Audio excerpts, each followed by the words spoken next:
Hey guys, welcome back to another video. Welcome back to another first impressions videos. So I watched a movie last night that I probably would have watched on a watch party, but I can't do those anymore. Whatever, that's not what this video is about. I watched a movie last night. It was Jumanji: The Next Level. I've seen the original Jumanji: Welcome to the Jungle, but not the one from like 30 years ago, which is just called a Jumanji, and I think it's about like a board game. But Jumanji: Welcome to the Jungle and The Next Level are about video games.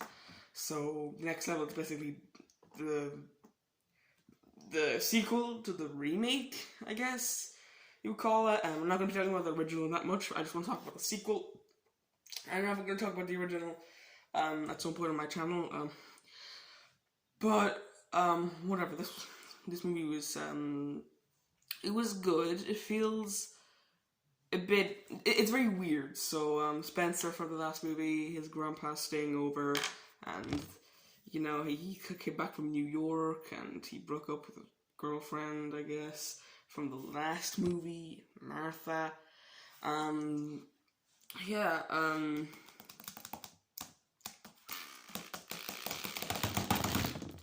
Ah.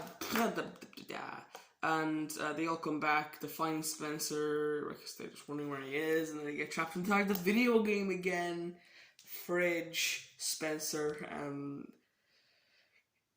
No. Spencer already went into the game. I guess he wanted to be Dr. Bravestone, to live a cool life again. Okay, but it turns out, it didn't go very well, and everyone has to go after him, and they kind of switched bodies into these video game characters, like the last movie. I'm presuming you've seen the last movie. So yeah, of course, the bodies get all mixed up, and it's a big adventure. This definitely is not as good as the original Jumanji: Welcome to the Jungle. I just don't feel like it has that same magic as the first one. It kind of just feels like it's repeating the same things as the last movie. Like, they get into the jungle, they kind of find out what they're doing there. They didn't pick their characters this time, which was pretty weird, but whatever, that's confusing. And then, I don't know, this NPC picks them up, this time in an airplane instead of a car, and he drops them in the desert this time. And then they have to survive through the desert, and they then go to the snowy biome, I think. Yeah, I'm pretty sure that's what happened. I swear, I only watched this, last night. I started watching it last night, and I finished watching it today, and I can't even remember what happened next.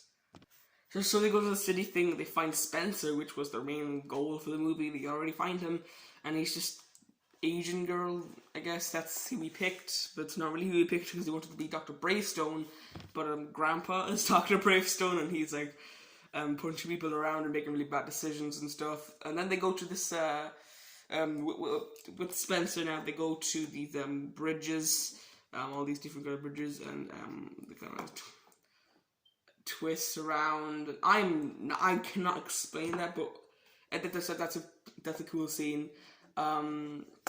Bethany from the last one, the blonde one who likes taking selfies, she gets left behind, and that she comes into the game, but she's a horse with this other character, I forget his name, from the last one, who got stuck in there for 30 years. They come back, and they're together for the climax, but they switch bodies, so they're all in this body that they were for the first movie, just with the exception of Grandpa and his friend, who also got stuck in the game. He's a horse, and the Asian girl, yes, that's cool. It's everything. So Spencer is Dr. Bravestone again. That's cool. About Grandpa and his friend, I can't remember his name. They have kind of a bit of a fight in this movie because this guy shut down their shop years ago and sold it, and they retired, and the grandpa, he doesn't really like that.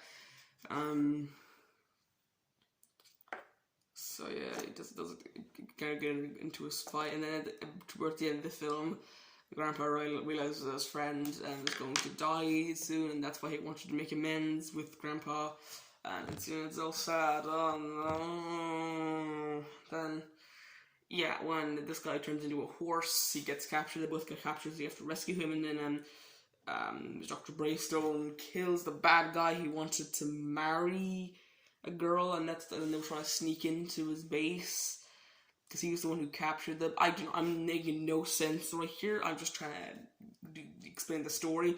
And then they kind of do the same thing again, where they rescue the characters, and then they get the jewel, and then they shout Jumanji, and they meet the NPC again and go back.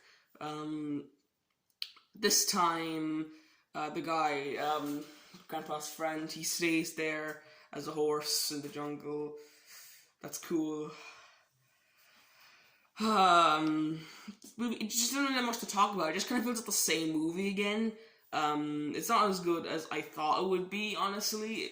It took me a while to see it, and I was confused why they were switched bodies.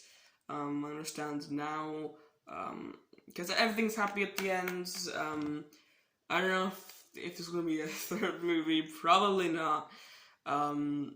But they do actually set up a thing at the end where all the ostriches from earlier in the movie come back into the real world, which is kind of weird. I wonder what's that was suggesting. Maybe loads of things from the two movies in the third movie come back and they rule over the actual real world, and then they have to, instead of going into the game, all the game stuff comes out to them. Maybe the characters can meet the actual Dr. Bravestone or something like that. That'd be a cool idea for the third movie. It would actually change it up. Actually in the real world, you can see more of the characters as them actual selves and their video game counterparts as well, like at the same time. That would be pretty cool. But I don't think they're actually going to make that movie. But I'd like that. I'd watch that and make a first impressions video on it. So anyway, guys, hope you enjoyed this video. I'm kind of glad I watched that movie because I have a video to go up. That's cool. Wow. Okay. Anyway, guys, I hope you enjoyed this video, and I'll see you next time. Goodbye.